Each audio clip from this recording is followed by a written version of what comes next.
I was 32 years old when I married a man I did not love, in a country that was not mine. For papers I was terrified of losing. I am 49 years old now. I live in the United States, and I am finally ready to tell the truth about what I did to the only man who was ever truly willing to lose something for me. My real name does not matter. You can call me Anna if you need a name. I came from the coast of Ecuador, from a city where the air always smelled like salt and exhaust and sweat.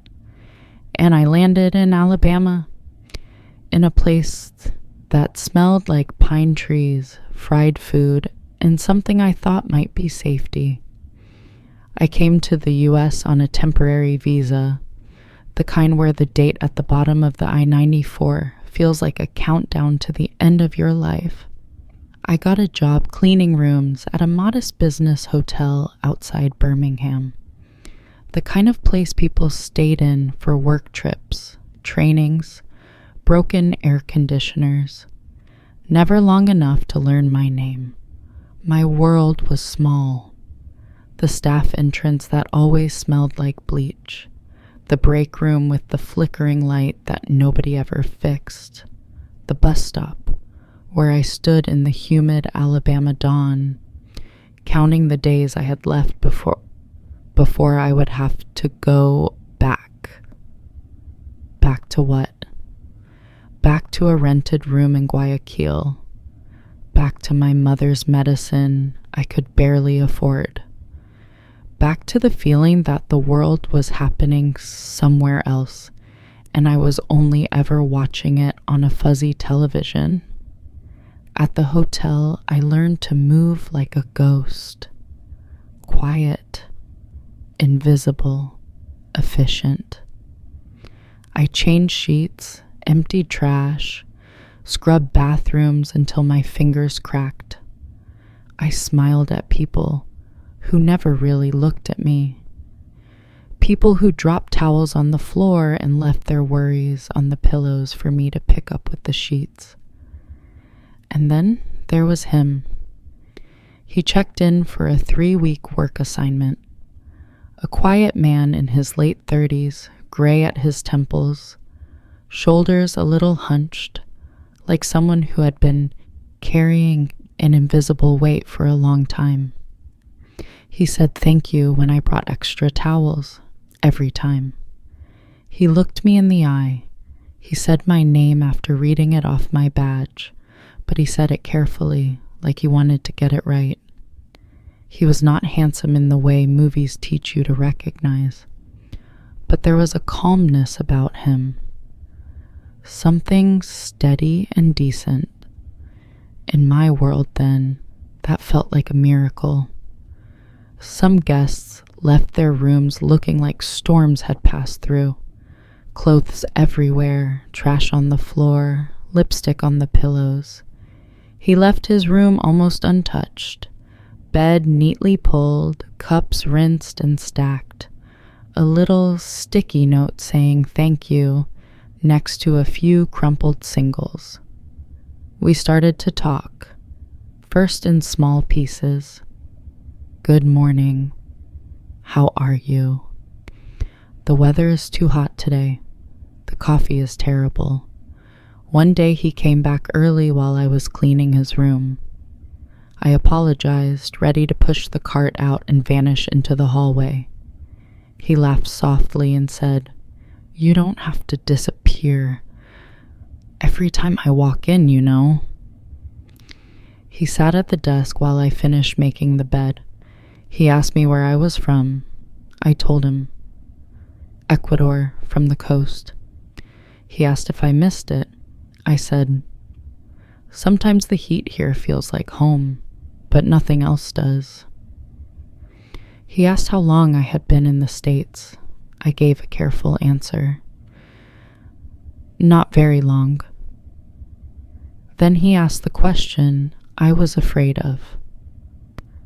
How long can you stay? I tried to laugh it off. Oh, my visa is complicated. He didn't smile. He just watched me with that steady concern that made me feel naked.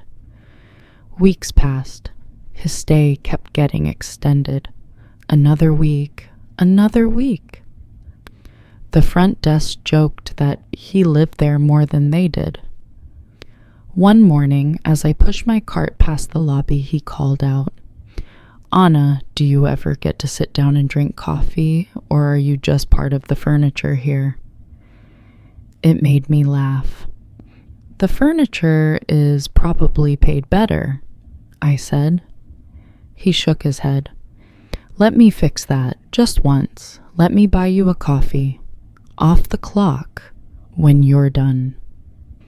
I hesitated. I wasn't used to kindness that didn't ask for something back. But I said yes. And that tiny word changed my entire life. We met at a cheap diner down the road. Fluorescent lights, chipped mugs. He ordered coffee, black. I ordered mine with too much sugar because I missed the way coffee tasted back home.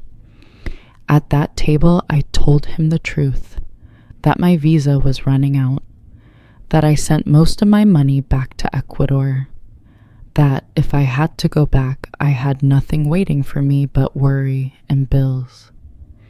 He listened, really listened. His eyes did not wander. His phone stayed in his pocket. "Is there any way to stay legally?" he asked. I shrugged. There are ways, but they are hard, expensive, for people with more options than me. Then he said the thing that still echoes in my head at night. "If I married you, would it help?" I laughed at first because it sounded insane. "You don't even know me," I said. He looked down at his hands. "Maybe not well enough yet," he said. "But I know enough to see that you don't deserve to be sent back just because some paper expired." I asked him, "Are you in love with me?" He held my gaze. "Not yet," he said, "but I like you, and I don't want to stand on the shore watching you drown when I have a boat." That was how he thought about it, like a rescue, like he was throwing me a life preserver. We talked for weeks about it, about risk, about the interviews, about his family. He had no wife, no children, just a quiet life, a stable job, a small house he went home to alone. He made a list, because that was the kind of man he was. Pros and cons, me on one side, immigration on the other. In the end, he said, "I'm willing to try. If you are honest about why you're doing this."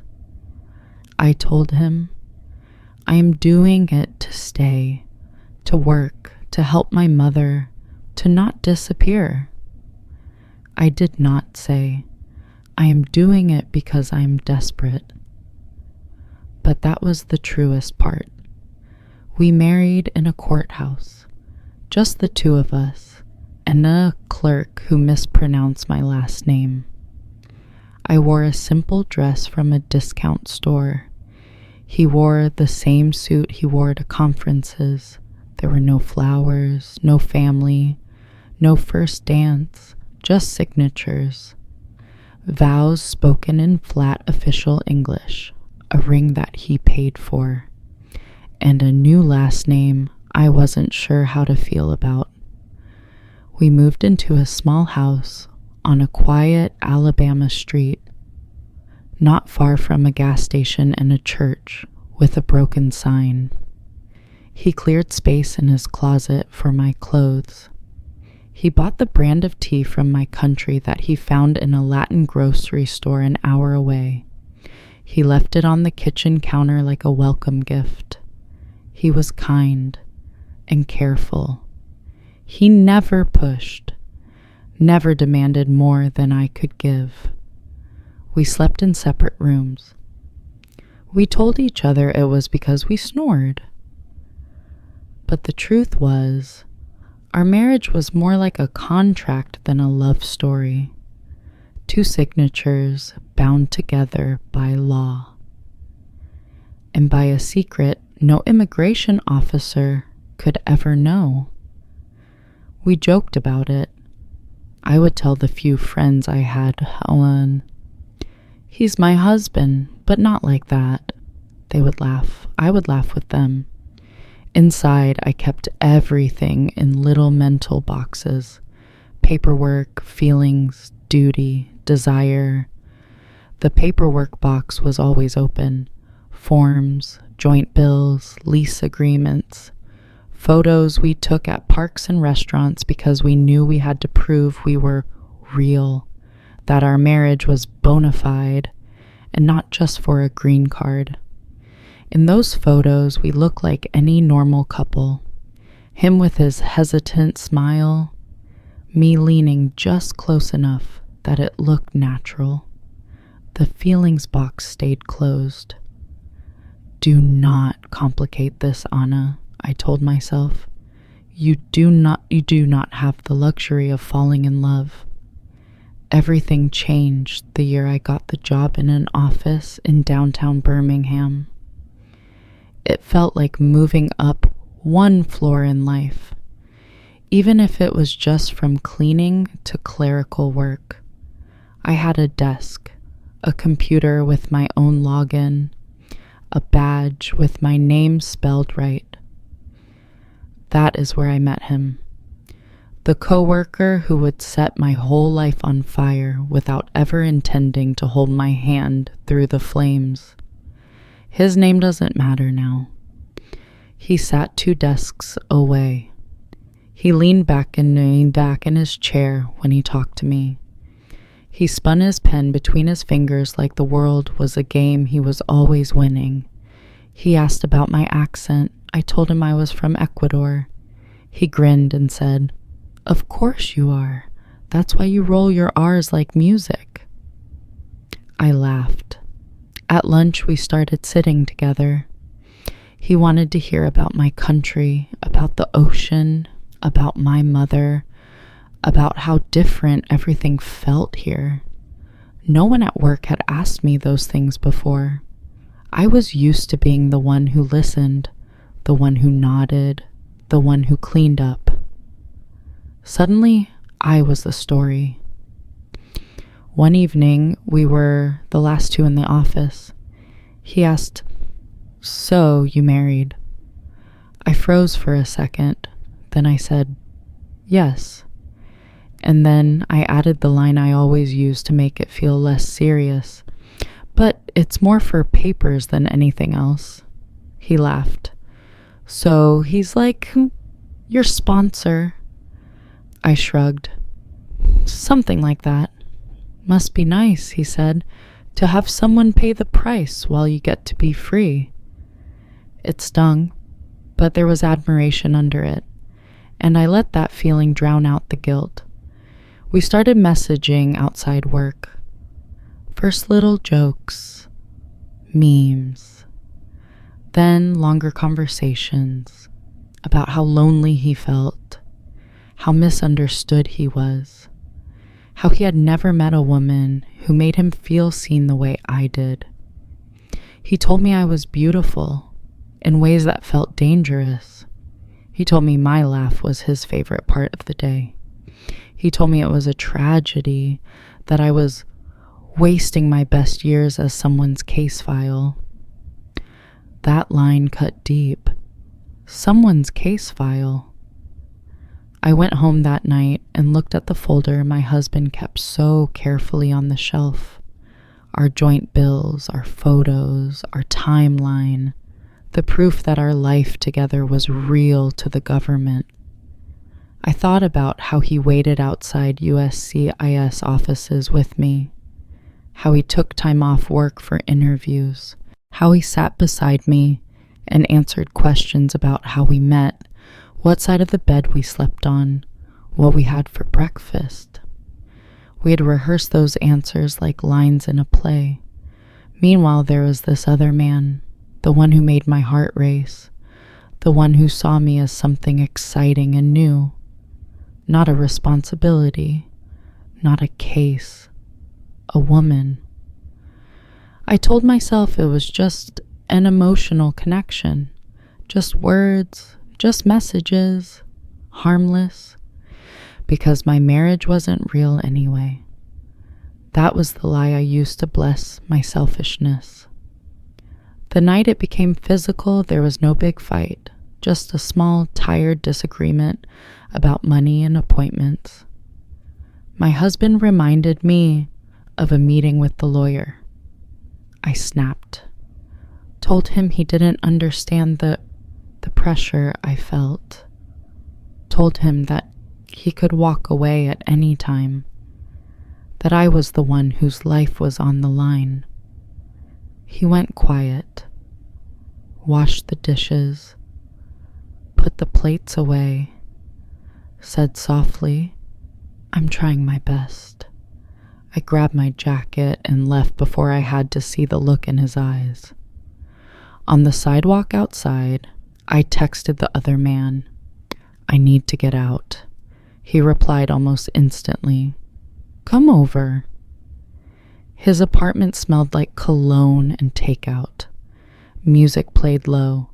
He opened the door with that smile that made me feel like the main character. We talked. Or at least I did.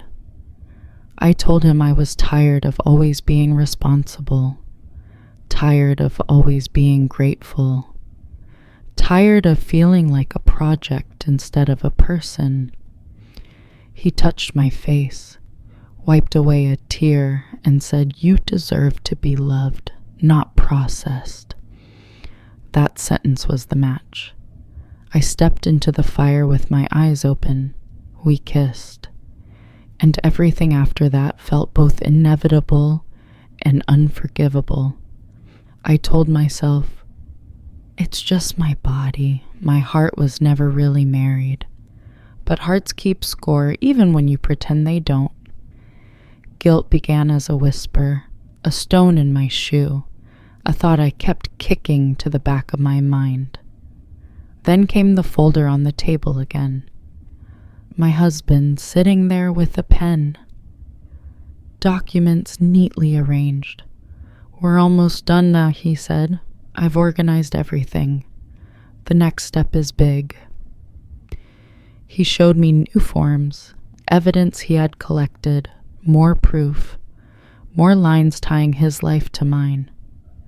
I looked at those papers and felt like I was staring at a crime scene, except I was both the victim and the criminal. That night, I lay in bed and listened to him moving in the next room, the man who had given me his name, his address, his legal security, while I had given him only a portion of myself and given someone else the parts that were supposed to be his alone. In the morning, I knocked on his door. My hand was shaking, my heart pounding so hard I could hear it. "We need to talk," I said. We sat at the kitchen table, the folder between us, like a third person. I told him about the messages, the late nights, the other man's apartment, what happened there. I didn't give every detail, but I said enough. When I finished, I braced myself for shouting, for insults, for rage. Instead, he said my name softly. Then he said, "I think I should tell you something too." He told me that when we began, it was practical, an act of help, of mercy, a way to keep me from drowning in bureaucracy and poverty.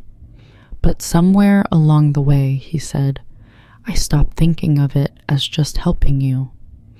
I started liking the way your cup looked next to mine in the sink, the sound of your keys at the door, The fact that someone would say goodnight in this house. He looked at me, his eyes full but dry. I know you didn't promise me love, he said.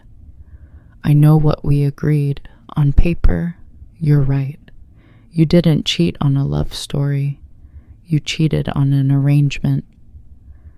Then he tapped his chest. But in here, it became a marriage.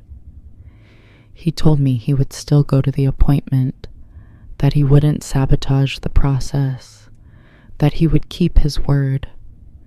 I cried then. From relief, from shame, from something tangled and painful that didn't have a name. He just said, "Don't thank me yet." For a while, nothing seemed to change. He still cooked, still asked if I'd eaten, still reminded me about my appointments, but his eyes had changed. The warmth was gone, replaced by a distance that felt like a locked door. I told myself time would fix it, that we would survive this, that once the papers were safe, we could decide what we really were. Then the envelope came. Thick. Official. My name printed neatly on the front. I opened it by the kitchen window. Sunlight made the black letters almost too bright. It said my sponsor had withdrawn support, that my case could not move forward. The words blurred. I read them again and again. They did not change. He stepped into the kitchen behind me. He did not ask what the letter said. He already knew. You withdrew, I whispered. Yes, he said, his voice calm, almost gentle. Why? Because I can't be the man you used twice, he said. The first time it was for papers. I agreed to that. I made peace with it. The second time you used my name, my house, my risk as a shield so you could be free to love someone else. I won't sponsor that. I won't legalize my own replacement. I reached for him. He stepped back. The space between us felt wider than any border. What am I supposed to do now? I asked. You're smart, he said. You'll figure it out. You always do. Then he walked away. No slammed doors, no shouting, just a man finally choosing himself. I called the other man, told him what had happened, told him the sponsorship was gone, told him I might have to leave. There was a long silence. That's a lot, he said. I could be deported, I said. He sighed. Look, I care about you, okay, but I didn't sign up for immigration drama. I have my job, my responsibilities. I can't get pulled into this. What are you saying? I asked. I think we should slow down, he said, just until things settle. This is too intense. Too intense. That was the phrase he used for the collapse of my life. We spoke less after that. Short messages, long gaps. Then nothing. He never had to officially end it. My situation ended it for him. The next years were a blur of fear and paperwork. Extensions, appeals, nights of bad sleep, days of pretending I was fine. I did not get dragged onto a plane in handcuffs. That is not how it went. But I lived on the edge for a long time, half legal, always waiting for the next letter. Eventually, another path opened, through work, through time, through changes in the rules I barely understood. In the end, I received the thing I had wanted so desperately when I was 32. Papers, status, security. People assume that is the happy ending. They think the story is about a visa, about a green card, about winning the right to stay. But the truth is, that is not the part that keeps me awake now. What keeps me awake is the memory of that small Alabama kitchen, the letter in my shaking hands, the man who had given me everything he knew how to give, telling me in his quiet way that he loved me enough to stop letting me hurt him. Now, at 49, I know something I did not understand at 32. There are many kinds of love. The loud kind that sends late-night messages and makes promises it cannot keep. And the quiet kind that shows up at government offices, sits in waiting rooms, shares its paycheck and its address, and is willing to let its own future be questioned so that yours can exist at all. I married him for papers. I cheated on him because I wanted to feel alive. And in the end, the man I chose for passion walked away when the cost became too high. While the man I used for survival was the only one who had ever truly paid anything for me. That is my difficult truth, the one I never told him, the one I am telling you now.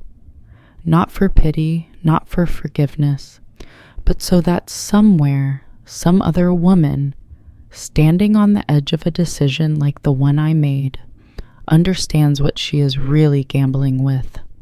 Not just a visa, not just a country, but the one person who might be willing to lose everything so she does not have to.